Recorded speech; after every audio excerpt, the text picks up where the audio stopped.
Salut à tous, c'est encore moi, Patrick Duval. Je vous rappelle que sur ma chaîne, je parle de tout ce qu'on peut faire soi-même.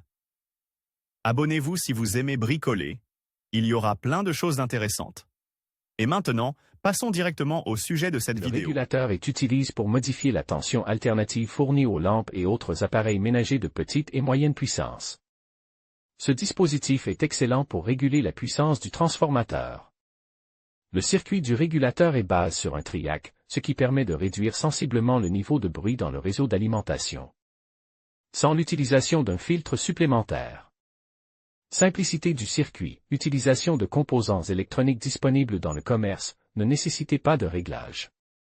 Schéma du régulateur. Le régulateur est commute en série avec la charge. La connexion directe de la charge et l'utilisation d'un transformateur intermédiaire pour l'isolation galvanique et la variation de la tension de sortie sont toutes deux autorisées. Les deux variantes sont représentées sur la figure. Le diagramme de circuit de l'appareil est illustré ci-dessous. La fonction du composant de commande à résistance variable, qui règle le courant à travers la charge et détermine donc la tension de la charge, est réglée par le triac. L'état du triac est modifié par le dynhistor.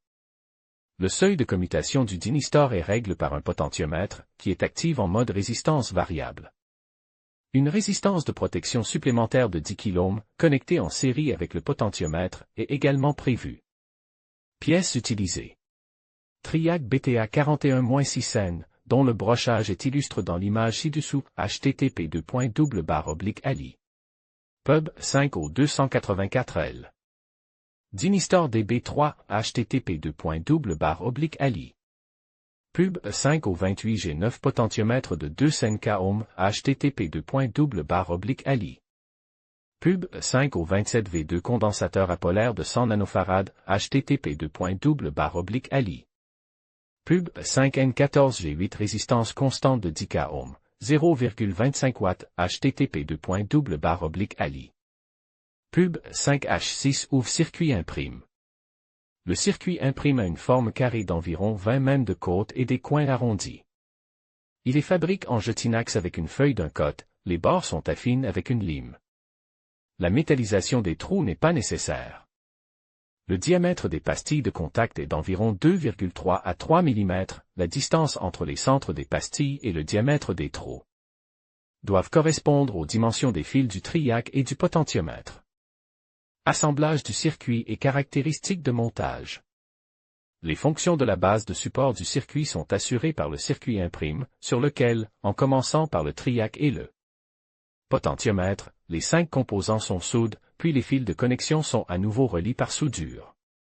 Lors de l'installation de la résistance permanente et du dynhistor, il convient de laisser un petit espace entre eux. Lors de l'installation du condensateur, il est conseillé de choisir la longueur des fils de telle sorte que le corps de l'élément puisse être plié du code de l'installation du triac et du potentiomètre. Le curseur du potentiomètre doit être orienté vers l'extérieur pour faciliter l'utilisation. Vérification du fonctionnement du régulateur. Nous branchons le régulateur dans la fente d'une lampe à incandescence de 220 V. Le réglage en douceur de la luminosité de la lampe est tout à fait acceptable. Branchez le régulateur sur le disjoncteur du transformateur du brûleur.